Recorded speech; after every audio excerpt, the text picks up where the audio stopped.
നമസ്കാരം. പ്രമുഖ വാർത്താ ചാനലായിട്ടുള്ള റിപ്പോർട്ടർ ടിവിയുടെ ഭാവി എന്താകും എന്നതിനെ ചൊല്ലി മാധ്യമരംഗത്തും പൊതുസമൂഹത്തിലും ഇപ്പോൾ വലിയ ചർച്ചകളാണ് നടക്കുന്നത്. സ്ഥാപനം പൂട്ടിപ്പോകുമോ അതോ ഉടമകൾ മാറി പുതിയ മാനേജ്മെൻറ്റ് ഭരണം ഏറ്റെടുക്കുമോ എന്ന അനിശ്ചിതത്വം ശക്തമായിട്ട് നിലനിൽക്കുന്നുണ്ട്. കേന്ദ്രം ഭരിക്കുന്ന BJPയോ മുൻപ് കേരളം ഭരിച്ച പിണറായി വിജയൻ്റെ നേതൃത്വത്തിലുള്ള സർക്കാരോ തങ്ങൾക്ക് ഒരു തടസ്സവും ഉണ്ടാക്കിയിട്ടില്ലെന്ന് ചാനൽ ഉടമയായിട്ടുള്ള ആൻഡോ അഗസ്റ്റിൻ തുറന്നു പറഞ്ഞിരുന്നു. എന്നാൽ ഇപ്പോൾ VD സതീശൻ അധികാരത്തിലെത്തി ചുരുങ്ങിയ മാസങ്ങൾക്കകം തന്നെ ചാനലിനെ പൂട്ടിക്കാൻ നീക്കം നടത്തുന്നുവെന്നാണ് അദ്ദേഹത്തിൻ്റെ പ്രധാന പരാതി. മുൻകാലങ്ങളിൽ നടന്ന വിവിധ ക്രമക്കേടുകൾക്ക് അന്നത്തെ ഭരണകൂടത്തിൻ്റെ പിന്തുണ ലഭിച്ചിരുന്നുവെന്നും എന്നാൽ നിലവിലെ UDF സർക്കാരിൽ നിന്നും അത്തരം പിന്തുണ പ്രതീക്ഷിക്കേണ്ടതില്ലെന്ന ശക്തമായ സന്ദേശമാണ് ഇപ്പോഴത്തെ ഭരണപക്ഷം നൽകുന്നതെന്നും രാഷ്ട്രീയ നിരീക്ഷകർ ഇവിടെ വിലയിരുത്തുകയാണ്. ഇതിനിടയിലാണ് അഗസ്റ്റിൻ സഹോദരങ്ങളെ കാത്തിരിക്കുന്നത് മുൻപ് പ്രതീക്ഷിക്കാത്ത തരത്തിലുള്ള വൻ നിയമക്കുരുക്കുകളാണെന്ന റിപ്പോർട്ടുകൾ പുറത്തു വരുന്നത്. രാജ്യത്തെ വൻകിട സാമ്പത്തിക കുറ്റവാളികളെ പോലും നാണിപ്പിക്കുന്ന രീതിയിലുള്ള തട്ടിപ്പ് കേസുകളാണ് ഇവർക്കെതിരെ ഇപ്പോൾ രജിസ്റ്റർ ചെയ്യപ്പെട്ടിട്ടുള്ളത്. മുൻപ് വയനാട് മേപ്പാടി ഭാഗത്തു നിന്ന് വൻതോതിൽ മരങ്ങൾ മുറിച്ച് കടത്തിയതുമായി ബന്ധപ്പെട്ട കേസ് ഇവർക്ക് വൻ തിരിച്ചടിയായിരിക്കുകയാണ്. എറണാകുളത്തെ പ്രമുഖ മരവ്യാപാരിയെ വ്യാജരേഖകൾ കാണിച്ച് വഞ്ചിക്കുകയും കോടിക്കണക്കിന് രൂപ തട്ടിയെടുക്കുകയും ചെയ്ത സംഭവത്തിൽ ചോറ്റാനിക്കര മജിസ്ട്രേറ്റ് കോടതി ശക്തമായ നിലപാടാണ് സ്വീകരിച്ചിരിക്കുന്നത്. കുറ്റകൃത്യത്തിൻ്റെ ഗൗരവം കണക്കിലെടുത്ത് കേസിൽ പ്രതികളായിട്ടുള്ള ഇവരോട് കോടതിയിൽ നേരിട്ട് ഹാജരാകാൻ നിർദ്ദേശം നൽകിയിട്ടുണ്ട്. കോടതിയിൽ ഹാജരാകേണ്ട സാഹചര്യത്തിൽ നിന്ന് ഒഴിവാകാനായിട്ട് പ്രതികൾ ഹൈക്കോടതിയെ സമീപിച്ചെങ്കിലും അവിടെയും കാര്യങ്ങൾ അനുകൂലമല്ല.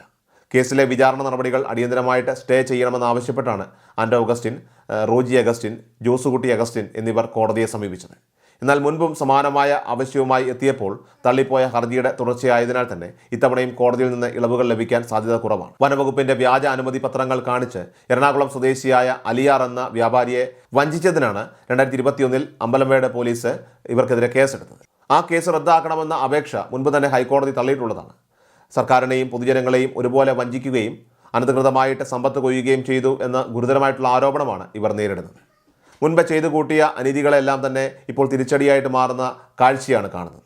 മരം കൊള്ളക്കേസിന് പുറമെ ലോകോത്തര ഫുട്ബോൾ താരം ലയണൽ മെസ്സിയെ കേരളത്തിലെത്തിക്കാമെന്ന വാഗ്ദാനം ചെയ്ത് നടത്തിയ കോടികളുടെ സാമ്പത്തിക തട്ടിപ്പിലും അന്വേഷണം ഇപ്പോൾ ഊർജിതമായിരിക്കുകയാണ്.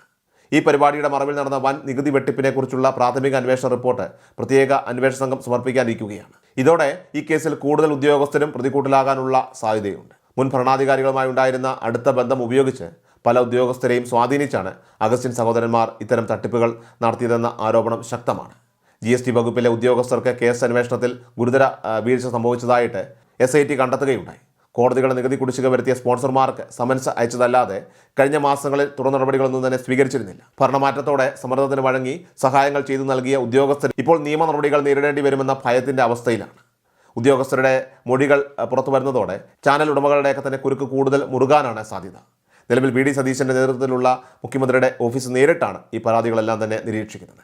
മുഖ്യമന്ത്രിയുടെ ഓഫീസിലേക്ക് ലഭിച്ച വിവരങ്ങളുടെ അടിസ്ഥാനത്തിലാണ് പ്രത്യേക അന്വേഷണ സംഘത്തെ നിയോഗിച്ച് അന്വേഷണം ഇപ്പോൾ വ്യാപിപ്പിച്ചിരിക്കുന്നത്. ഒരു വശത്തെ മരംകൊള്ള കേസിലെ വിചാരണ നടപടികളും മറുവശത്തെ മെസ്സി പരിപാടിയുടെ പേരിലുള്ള നികുതി വെട്ടിപ്പ് കേസിലെ അന്വേഷണവും ഒരേ സമയം ശക്തമായതോടുകൂടി റിപ്പോർട്ടർ ടിവിയുടെ അമരക്കാർക്ക് മുന്നിൽ ഇപ്പോൾ വഴികൾ അടഞ്ഞിരിക്കുകയാണ്.